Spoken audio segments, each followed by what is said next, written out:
Hello and welcome. स्वागत है आप सबका फिजियोलॉजी ई पाठशाला की क्लिनिकल केस सीरीज में। आज हम बात करेंगे आयरन डेफिशिएंसी अनीमिया के बारे में। वीडियो में आगे बढ़ने से पहले आप सभी से रिक्वेस्ट है कि अगर आपको आज का वीडियो पसंद आए तो कृपया लाइक, शेयर और सब्सक्राइब करना ना भूलें।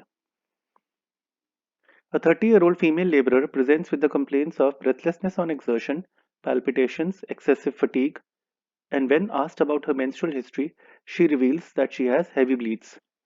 On examination, she is pale and has ridged spoon-like nails. Her lab investigations showed that hemoglobin is 7.5 gram per deciliter and peripheral blood film has microcytic hypochromic RBCs. So this is a case of iron deficiency anemia. और तीन चीजें जो बहुत ही clear cut थी case study में जो indicate कर रही हैं आयरन डेफिशिएंसी अनीमिया के बारे में, वो कौन सी थी? Number one is low haemoglobin with microcytic hypochromic blood picture. Second are the generalized symptoms of anemia, and number three is the poor socio-economic background of the patient. Anaemia की बात जब भी हम करते हैं तो कुछ साइन एंड सिम्टम्स का खास ख्याल आप सबने रखना है. सिम्टम्स में easy fatigability, breathlessness on exertion, lack of concentration. और जब छोटे बच्चों की बात आती है तो उनकी मदर ज्यादातर कंप्लेन करती हैं पाइका की. Pica means eating non edible things like mud, chalk, etc. Two important signs not to be missed are pallor and abnormality in nails. But एक चीज का आपने खास ख्याल रखना है कि these are all non-specific and can be present in other conditions too. WHO classification of anemia is very important और ये especially useful है जब हम ट्रीटमेंट प्लान करते हैं अनीमिया पेशेंट्स की. इसके बारे में हम वीडियो में कुछ स्लाइड्स के बाद बात करेंगे. आप इस वीडियो को यहाँ पे पॉज करके WHO क्लासिफिकेशन को डिटेल में पढ़ सकते हैं. Pallor is looked at in three locations. Number one is the palpebral conjunctiva. Number two is the upper surface of the tongue. And number three is the nail bed. और इस slide में हमने normal person का comparison किया हुआ है एक anaemic patient के साथ. There are two types of abnormalities in the nails. In initial stages, the nails they lose their curvature and become flat. और इस कंडीशन को बोलते हैं प्लैटिनिकिया. बट जैसे जैसे कंडीशन क्रॉनिक होती जाती है, सिवियर होती जाती है, the nails they develop crack, ridges and may even become coiled or spoon like. The condition is accordingly called koilonychia.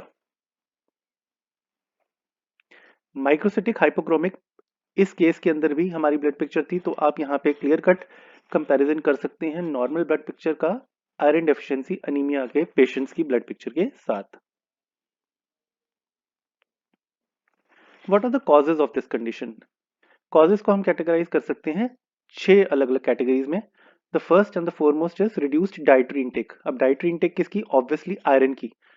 दूसरा, विटामिन सी की भी इंटेक अगर कम हो जाए तो भी आयरन डेफिशिएंसी अनीमिया हो जाता है. लेकिन क्यों? क्योंकि vitamin C helps in the absorption of iron. Second category is reduced absorption of iron, जिसके अंदर कुछ इंपॉर्टेंट कारण है H pylori infection, hookworm, gastritis और surgery. Third category is increased demand of iron, जो कि देखा जाता है प्रेग्नेंट एंड लैक्टेटिंग फीमेल्स में, छोटे बच्चों में या पेशेंट्स अंडरगोइंग कीमोथेरेपी. उसके बाद है इंक्रीज्ड ब्लड लॉस या हैमरेज स्टेट्स में. Then is chronic inflammatory conditions, जिसमें सबसे पहला नंबर आता है ट्यूबरकुलोसिस का. And last category is some other conditions such as hemolysis and genetic defects in iron metabolism. What all investigations are required in this case? Number one is hemoglobin estimation.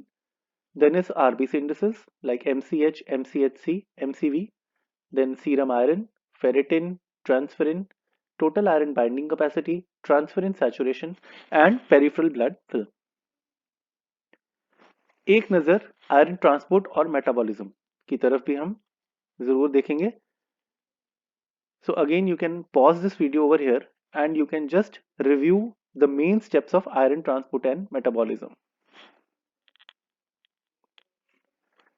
Iron deficiency anemia proceeds through 3 stages. Number 1 is the negative iron balance stage, जिसमें patient usually asymptomatic होता है. उसकी सारी biochemistry normal होगी except for low serum ferritin. Means low serum ferritin is the earliest indicator towards the start of iron deficiency anemia, and patient usually does not report to the doctor. Then slowly he advances towards stage 2, which is a state of iron depletion. Again, symptoms may or may not occur, and इस case में there will be low serum ferritin, low serum iron, low transferrin saturation, total iron binding capacity will be high, and indices will be deranged mildly.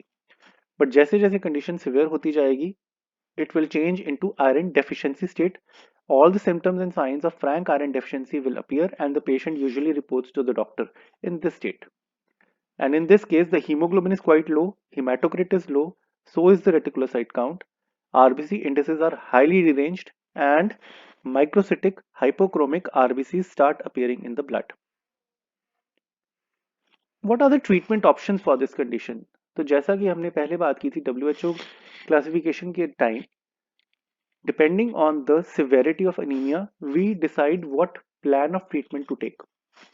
Mild anemia के अंदर only dietary modification is enough, and it includes introducing iron rich foods such as spinach, jaggery जिसे हम गुड़ भी बोलते हैं, काला चना या बंगाल ग्राम, apples etc. in the diet, along with vitamin C supplements such as citrus fruits, आंवला या vitamin C tablets भी दी जा सकती हैं.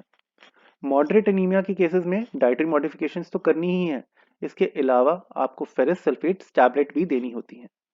In case of severe anaemia dietary modification और फेरस सल्फेट का कोई फायदा नहीं है.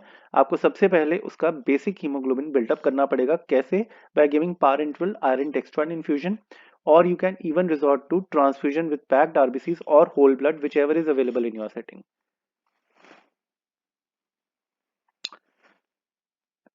एक सैंपल प्रैक्टिस केस आप सबके लिए. You can again study this case. It is also a case of iron deficiency anemia. Please hit the like button if you learned something useful today. Keep learning, keep glowing. Thank you so much.